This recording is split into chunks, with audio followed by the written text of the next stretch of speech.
Vriende, goeiemôre. Dis Dinsdag 16 Desember, koffiekuier nommer 1000. En ons gesels vanoggend verder oor Jesaja 35. Ons het nou Vrydag bietjie gepraat oor die teks en ook Sondag in ons eredienste daarby stilgestaan. En dis hierdie wonderlike teks waar Jesaja namens die Here kom en met die volk praat. Hulle is in omstandighede wat regtig vir hulle moeilik is. Hulle is in ballingskap weggevoer. Hulle wil graag terug aan Jerusalem en Sion toe, maar tussen waar hulle is en waar hulle wil wees, lê hierdie ongenaakbare woestyngebied. En jy sal onthou dat ons ook verlede week gepraat het oor die tydperk wat ons in die Kalahari was, wat Group 5 Roads die teerpad gebou het, en hoe daardie teerpad deur die woestyn eintlik vir mense 'n nuwe stuk lewe gebring het. Nou, as ons Jesaja 35 gaan deurlees, en ek gaan nou vanmôre terwille van die tyd nie die hele gedeelte deurlees nie, maar dan sien jy dat Jesaja kom met hierdie boodskap van vreugde, van hoop, van eintlik 'n stuk opgewondenheid, nie as gevolg van die omstandighede nie, want die omstandighede is moeilik, maar omdat God in daardie omstandighede by die mense is.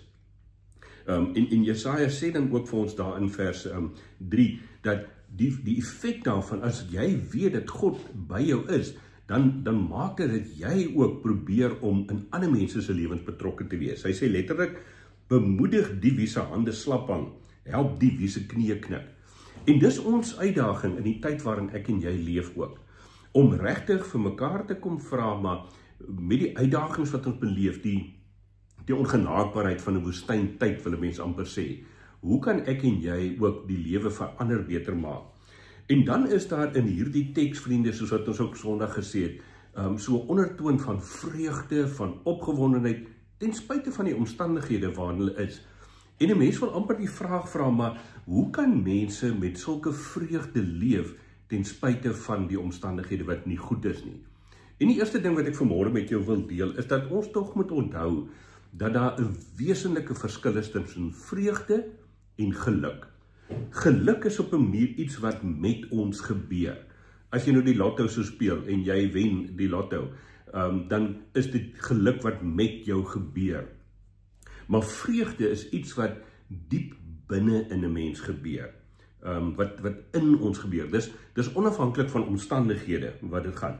So vreugde kom wanneer jy en ek eintlik op daai punt kom wat ons besef by wie ons veilig is. En dis ons nou by God, Vader, Seun en Heilige Gees, wat my en jou lewens veilig raak en geanker is.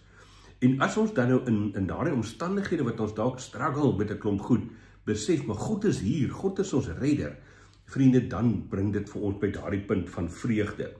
En vreugde is, soos wat ek ook gesê het, sê Jesaja vir ons, nie net iets wat ek en jy vir onsself kan hou nie. Vreugde is ook iets wat jy moet oorgee en aangee vir ander. Want die manier waarop ek en jy leef, maak 'n verskil ook in ander mense se lewens. En as ons dan nou in hierdie week stilstaan ook by hierdie tema van vreugde, ons Advents tema, dan is die vraag, met watter vreugde leef ek en jy elke dag?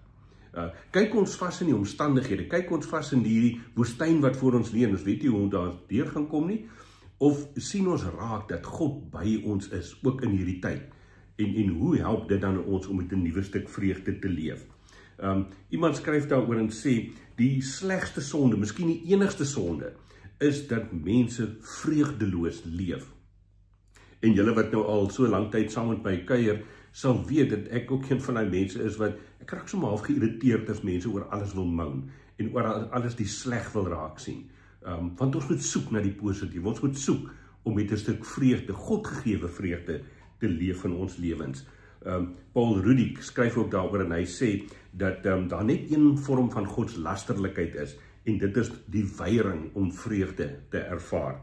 Nou, ek dink ek het dit al een keer vir julle vertel, daar's mos die ou grappie van die tannie, wat in vreeslik gemoun het oor die dominee in 'n wijksbyeenkoms so speletjies gespeel het.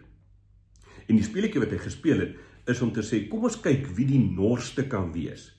Die tannie het die prys gewen, wat het van nature gekom, met sy moun oor alles in die lewe. En dis wat ek vanmôre met jou wil deel, hier op hierdie laaste koffiekuier van 2025, dat ons regtig 'n keuse sal maak, om te sê, ons sien God in ons lewens raak, ons sien sy teenwoordigheid by ons raak, ten spyte van ons omstandighede, en ons kies om met positiwiteit en vreugde te leef. Daardie vreugde wat die gevolg is van hoop en vrede en wat ons bring op die punt wat ons ook dan liefde gaan uitleef, die 4 groot temas van ons adventstyd. Vriende, dis die koffiekuier vir hierdie jaar.